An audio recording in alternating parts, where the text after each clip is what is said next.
welcome to West Country Wanderings and welcome to Canal Update number 4.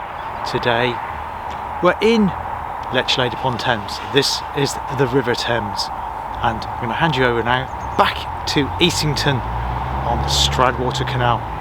I'll see you here in a bit.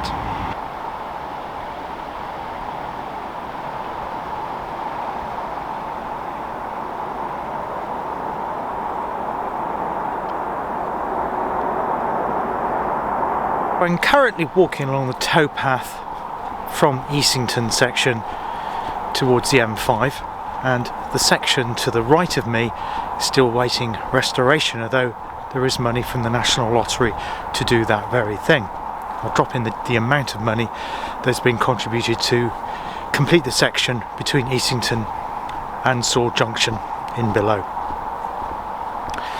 Now, because the work at the ocean has now been completed, or almost completed, I'll give you an update on all of that, what's happening down there towards the end of the video today, including the first trains that went over the bridge on New Year's Day. I'll include that because I went down to film that there. This section is still obviously much work to be done, so this coming summer hopefully they'll be able to get boats and trips from Eastington, from Blunderlock, their Pike Lock, right through to Stroud, which is really quite an exciting development indeed. And obviously there is the work, the bit of dredging to be done at the ocean, and now of course it needs to be, the towpath needs to be done, needs to be refilled, but we'll look at that, as I say, later in the video. But the purpose of this section of the video is to have a look at the work that needs to be done to get the canal underneath the M5. Now, when we say that this section between Eastington and Saul, or rather lots of it, Whitminster roundabout, which we looked at in update number 1 aside, we're not kidding, because here, as you can see, there's the bridge over the canal that was originally part of the Stroudwater infrastructure when the canal was originally built, but basically it's going over nothing. There is no canal bed here, it's completely been ploughed out. The River Froome is just going around in a bit of an arc round to the right, so there is a bit of a water flow coming out of the canal section from Eastington, but it diverts here into the River Froome, and here we have nothing, just a bridge standing over, not very much at all, apart from a few reeds. So I'm standing on the top of the bridge now, where I just did that short piece to camera, and as you can see, we have the former canal bed going across the field. It's very hard to make out because there's virtually very little evidence of it, and behind that we have the very noisy M5, so we're going to have a closer look at that now.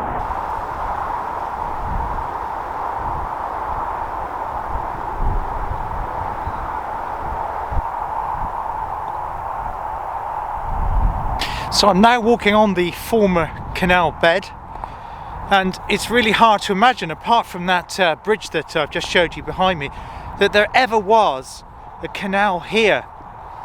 And obviously there is so much work that needs to be done to dig this section of canal out again, provide a towpath and all the associated infrastructure that to make this canal connected to the network once more. But yeah, when you come to here and see what actually needs to be done on the ground, it is rather daunting. I know the section up to Eastington to where I was talking to you at that seat, you can still make out the canal, and it's basically clearance work, a bit of silt, reeds, etc. Here, and that lock, obviously the lock gates need replacing, but here there's just nothing to work with at all, and it's basically like building a canal completely from scratch.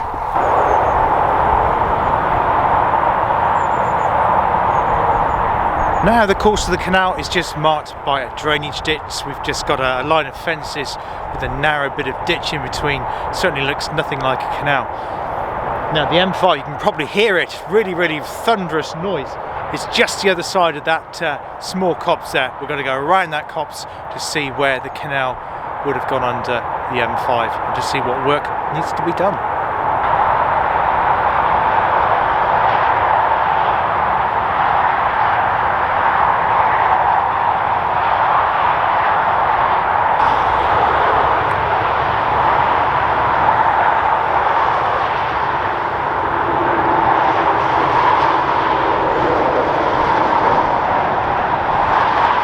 behind me is the River Frome, with of course the M5 motorway passing over the top of it. It's quite a substantial bridge, it's quite wide, and obviously here the two channels which are separate the below the ocean, where the canal's below the ocean, the River Frome splits, it's re-merged together, so there's quite a bit of flow. It's quite a wide river at this point.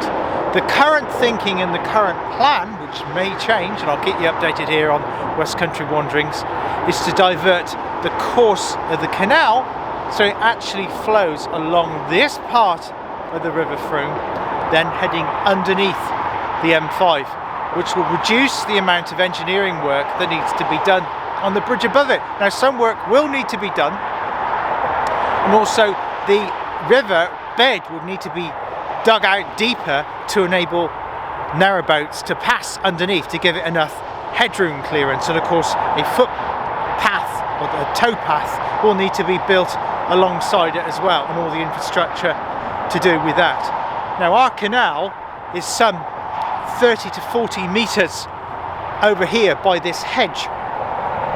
I'm just going to have a look, because I'm not sure what remnants there are of the canal, or how indeed they made any provision for the canal. Sorry, that's in the sunlight there, for the canal, when the M5 was built in the early 1970s along this section.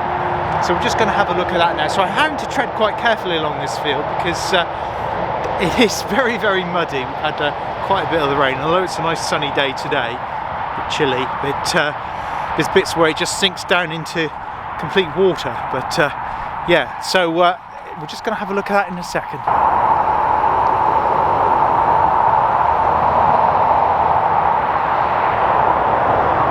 So this is the hedge behind me here, is the line of where that sun again is really annoying me. It's great to have the sun, but it's annoying in terms of lens flare. This is where the canal would have been, and when the M5 was built, this is what they replaced it with. I'll just show you.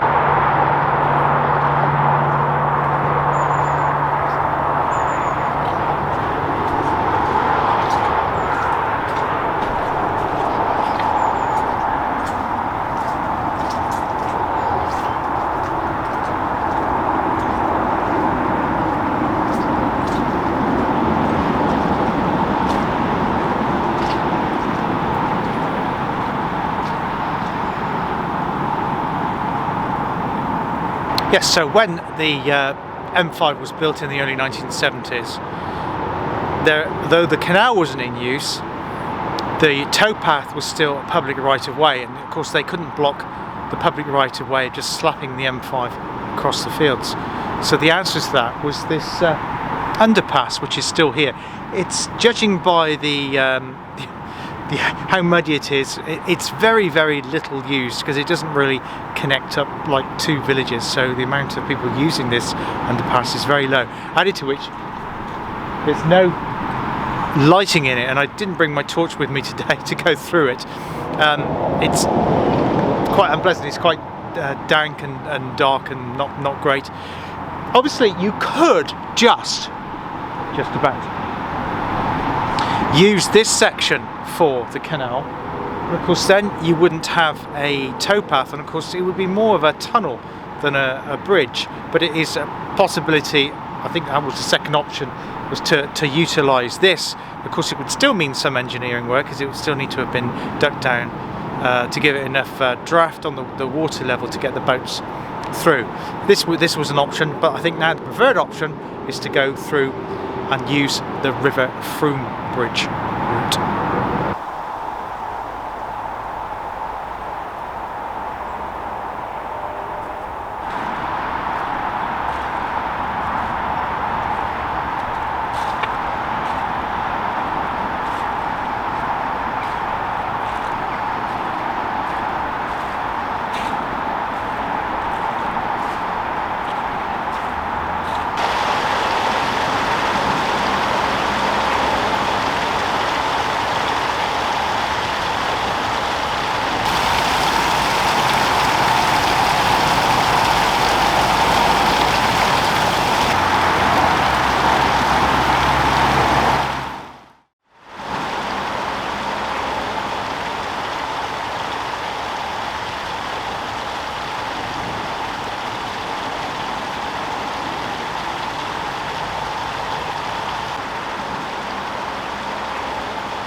So why have I come to Lechlade today? Well, Lechlade is where the Thames and Severn Canal meets the River Thames, and the whole purpose of the canal, the Stroudwater and the Thames and Severn Canal, so it's two separate canals. The whole purpose of the Stroudwater and Thames and Severn Canals, two separate canals which meet in the town of Stroud, and we'll look at that at another time, was to improve transport links between the two biggest rivers in southern England, namely the River Severn and the River Thames. And of course, from Lechlade onwards, the Thames is navigable here all the way to London. In fact, there is a national trail, the Thames Path. I could start walking here today, and in about 10 days time I'll end up in the city of London. I'm not doing that today. Anyway, it's outside my jurisdiction. It's not in the West Country wandering areas. East of here, this is about as east as I go. On my channel here, but this isn't the reason I come here to just show you the beautiful River Thames here, and of course it is navigable, as you can see from the narrow boats behind me. We're coming along to a place called Inglesham, which is where the other end of the Thames and Severn Canal met this fantastic river, and we're going to see what progress has been made at this stretch of the canal.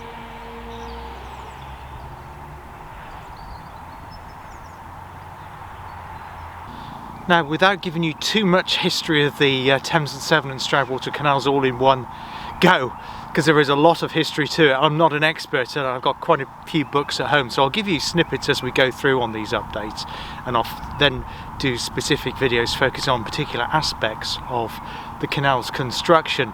Just to say that after the Act of Parliament was passed, the canal was actually built quite quickly. In fact, both canals and the join at Stroud, as we've said. It took some 6.5 years, but of course the biggest engineering project they had, and I'm sure you'll be familiar with this, and we will cover it, is the Sapperton Tunnel. The Sapperton Tunnel actually went through 6 different contractors, and it took them the best part of 4 years to complete that project, which at the time was the longest canal tunnel in England, and now it's the third longest canal tunnel in England. But of course at the moment it's unusable because of the rockfall, which is about halfway through the tunnel. But I'll do a separate video all about the Sapperton Tunnel, telling you about the history and the logistics of overcoming that on a future update here on West Country Wanderings.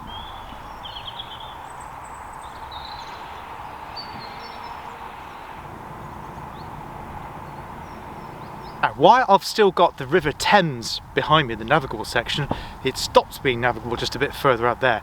Just to tell you briefly about how it links in terms of length to do with the River Severn.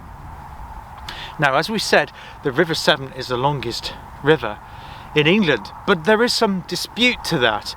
I actually made a video about finding the source of the River Thames. You can go back and have a look at that. I'll drop a link into that below, and it's just outside of the village of Kemble. You can easily get to it, just catch the train to Kemble, short walk from the station, you'll find it. It's well signposted, just follow the Thamesway footpath signs. So that's clear, or is it? Because there's a disputed source of the River Thames, and that is at a place called Severn Springs. Now, when I did the Cotswold Way, you actually walk through Severn Springs, and there is some claim to say that that is the true source of the River Thames. And if it is, it makes the Thames the longest river in England and not the River Severn. Love to know what you think. Drop your comments below.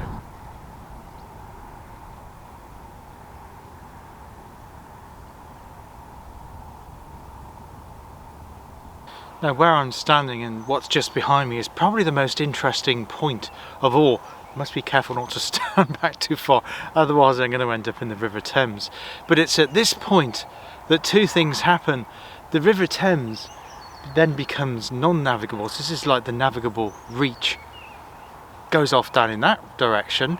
The other thing that happens is that the River Colne is coming around here, and if you follow the River Colne, you'll end up in Fairford. And the most important thing of all, and the purpose of this video of course, is that directly ahead of me at that point there is where the Thames and Severn Canal meets the River Thames.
So in terms of restoration of the canal, some work has been done on Inglesham Lock, which is just to the right of that cottage I showed you on that video clip there, with a very photogenic bit of smoke arising on this beautiful day here in early January. It's very cold, it's only about 4 degrees. Some of the path here is iced over, but it's lovely, the light is lovely.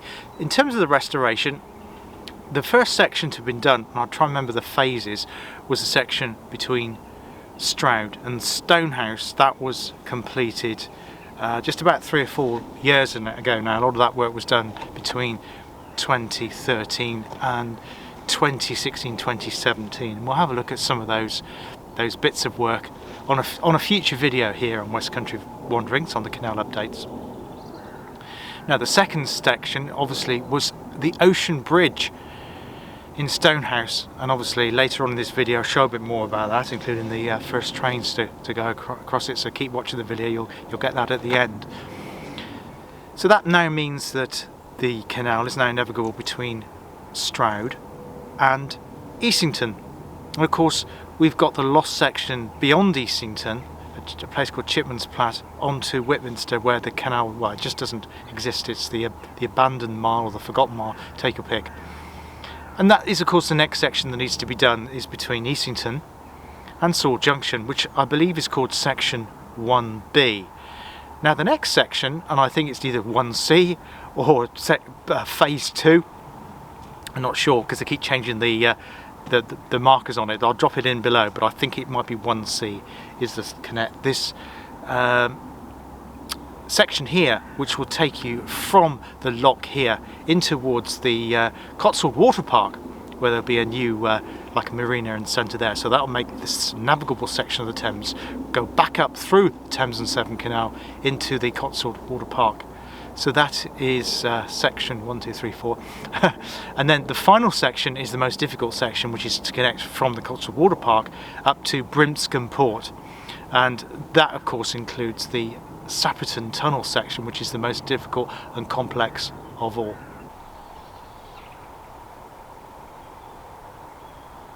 Now the other thing to tell you is that the middle section, which is the highest section, was notoriously difficult to keep water in it.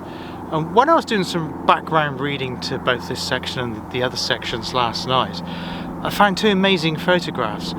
One was taken in 1896, and I actually first thought it was taken in the 1930s, when parts of the canal, Stroudwater and the Thames Severn, had become abandoned. But no, it wasn't. It was actually taken in 1896, when the water from the canal completely drained away. And there was another photograph taken at Brimscombe Port in 1899, which showed a large narrowboat delivering wool to the one of the woolen mills at Eastington. It was making its way towards Stonehouse direction, and it had come from London, say along the Thames there, and that had been taken just 3 years later. And of course that meant that the water had that been put back in to do that. In actual fact, what happened, there was a trust, the Thames and Severn Trust, which I think was formulated around 1896, 1897, and the job of that trust was to maintain that section of the canal. And shortly after that, Gloucestershire County Council also became involved in looking after the canal, and the tradition of that continues of course with Stroud District Council being one of the partners involved in the restoration works along a lot of the sections in the western section.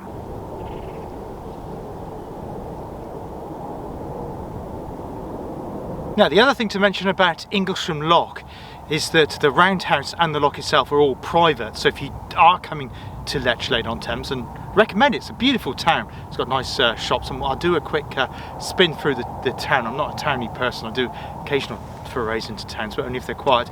Today Lechlade was really busy, so it'll be a quick in and out.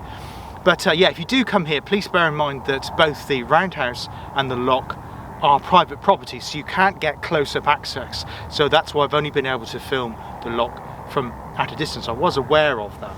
However, the good news is, if you have some spare time on your hands and you are interested in the restoration of the canal, you can volunteer. They are looking for volunteers. The Cotswold Canals Trust are looking for volunteers at both the western end to reconnect it to Sewell, and here at the eastern end to do lots of work with the locks and to get it into that Cotswold Water Park there. And if you do that, you will be able to get access to the land to work on it.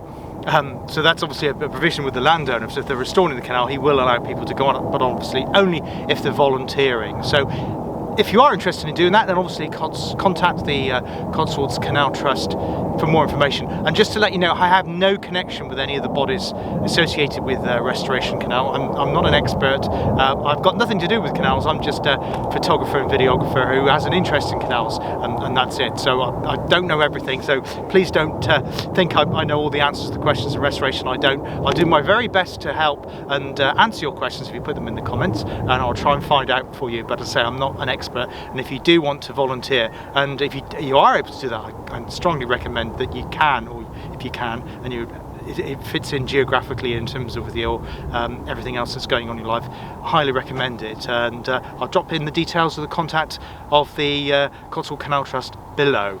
Got the stunning church of Lechlade behind me, and obviously this is the river here. That's all from the eastern section of the canal today. I will be coming back here regularly to give you further updates. Lots of things going on in the eastern. It does tend to get neglected. The western tends to dominate, obviously, because of that bridge at Stonehouse and the other things that have happened around the Stroud area. There's been a lot of focus on that, and the eastern section does tend to get a little bit forgotten.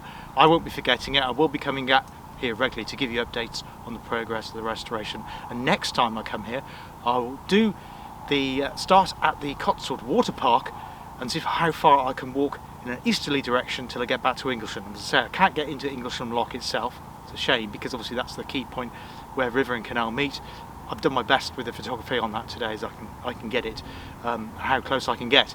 But I'm going to hand you over now to my other self, back at Whitminster, where we're going to have a look at an aviation fuel pipe.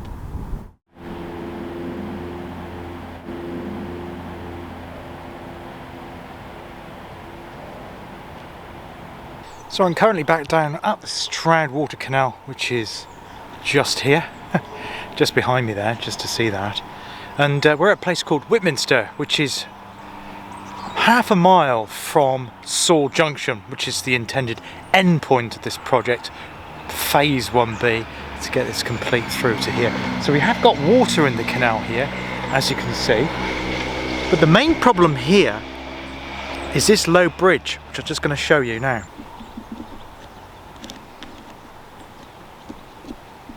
Now, I don't know about you, but I don't know many narrowboats that would be able to get under such a shallow bridge as that one there. So obviously that is a major project that needs to be done here to sort out, and that bridge will need to be completely replaced. Obviously one of the options to do that is you'd still need to replace the bridge, but you could have a lock either side to reduce the height of the canal. That's one option.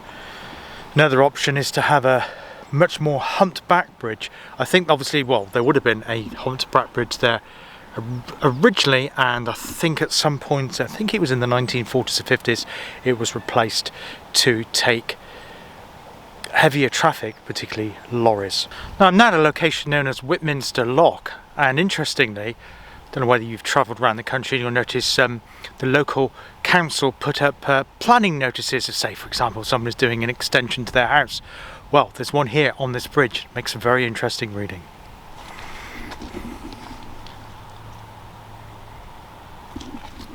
So that's the sign there. I'll just tell you what it says. It's basically the bridge behind me is going to be replaced, and it's going to be replaced with a new lifting bridge. Now I think at this location originally there was a swing bridge. Now obviously that probably deteriorated, and it was then replaced by this concrete bridge, which is of no use in getting barges through here. So this bridge entirely has to go. That's not the only piece of work that has to be done here at Whitminster Lock. Yeah, so behind me is Whitminster Lock gates now. These were actually replaced in 1996. What I need to explain, this is not a criticism of the current volunteers that are working so hard.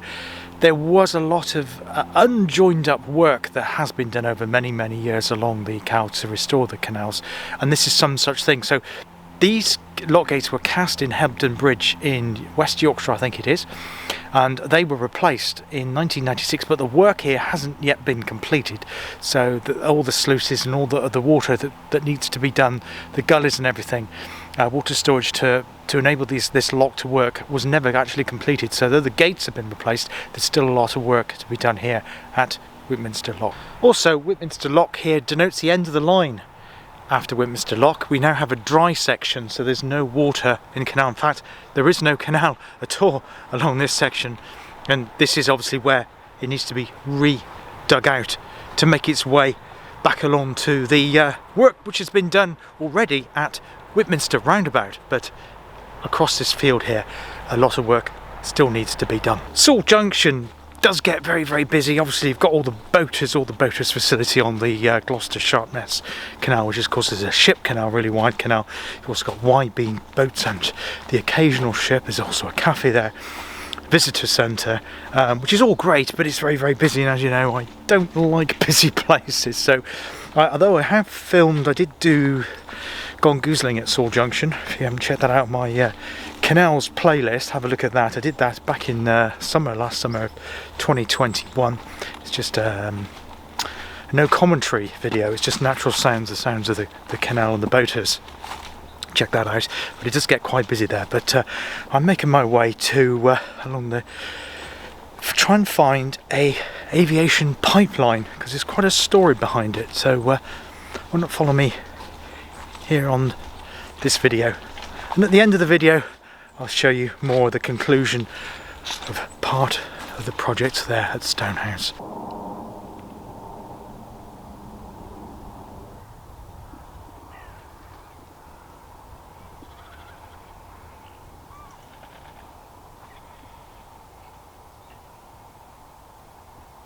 Underneath this concrete base is an aviation fuel pipeline. And it presents an obstacle across the canal here at Whitminster. Just to let you know, this place is really, really hard to find. I've really struggled to get here from where I was earlier at Whitminster Locks. It's difficult to find where the canal is in relation to the Froome when you're chopping and changing each side. So if you are coming to check this place out, it's probably better to come from the Froome Bridge end. It's just that I was parked up at Whitminster. I thought I'd all do it in one go, but it is a little bit tricksy. Behind me is Occupation Bridge. Not an original name for a bridge, but yeah, it's called Occupation Bridge. That's where we are. And this aviation fuel pipeline was built during the Second World War. It linked several Ministry of Defence establishments, including the large one just up the way from here, about 2 or 3 miles north, at RAF Moreton Valence. That isn't in use anymore, but this pipeline most certainly still is. It pipes up aviation fuel from the main refinery at Avonmouth, just to the south of Bristol. It goes into 2 or 3 separate locations, I can't remember where now, but I'll put them in the titles below. Last year, this pipeline network, and there is a whole aviation fuel network right across the UK, was sold to a private contractor. Again, I'll put the name of that private contractor below. And if you want more information on aviation fuel pipeline networks, please check out Tom Scott's excellent video. He actually visited this very spot, I think it was about 18 months ago, and I'll drop a link in for his brilliant video telling you all about it as well. But of course, this pipeline needs to be moved to enable the canal to be reopened to the canal network at Cotswold Junction, because no boats are getting under that pipe. Now, what the plan is to be done here, and I think work is starting later this year, and as soon as I get an update on that, I'll bring you an update here on this channel. This pipeline is actually going to go underneath the bed of the canal. That's the plan. You can see it down the other end. There's a little culvert here, a drainage ditch, and you can see the pipeline going through there, and then it goes under the fields travelling south towards Avonmouth. But yeah, it's a major obstacle here on the canal, and it's something that needs to be done with all the other things that I've mentioned before this canal can reopen to the network. We have yet another bridge that needs replacing here, which will need to be either a lifting bridge or swing bridge. I'm not sure what the plans are for that. If I do find out, I'll let you in. I'll drop it in below, or provide it on a future update here on my channel. I'm just going to hand you over now to the ocean site at Stonehouse to give an update of what's been happening there since Christmas and the New Year period.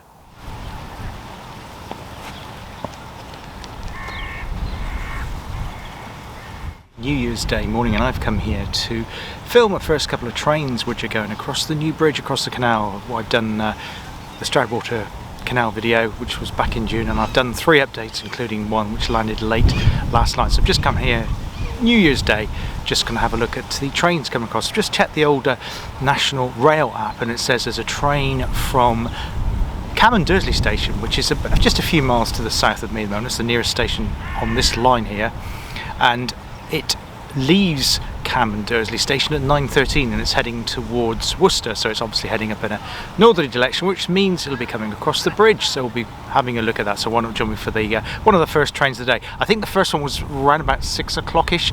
Obviously it would have been pitch black then. Anyway, it's too early on New Year's Day morning for that as well, but this is one of the first trains, so I hope you can join me to have a look at this. Hopefully there might be a couple of others as well, so see if I can grab those. So why not join me here on West Country Wanderings beside the Stroudwater Canal.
Down at the ocean, we're just looking at the crane being dismantled. It's now the Tuesday the 4th of January, so all of the main work has been over. I've included some shots of the trains going over the top, but here we are having a look at the crane being dismantled and heading back by road.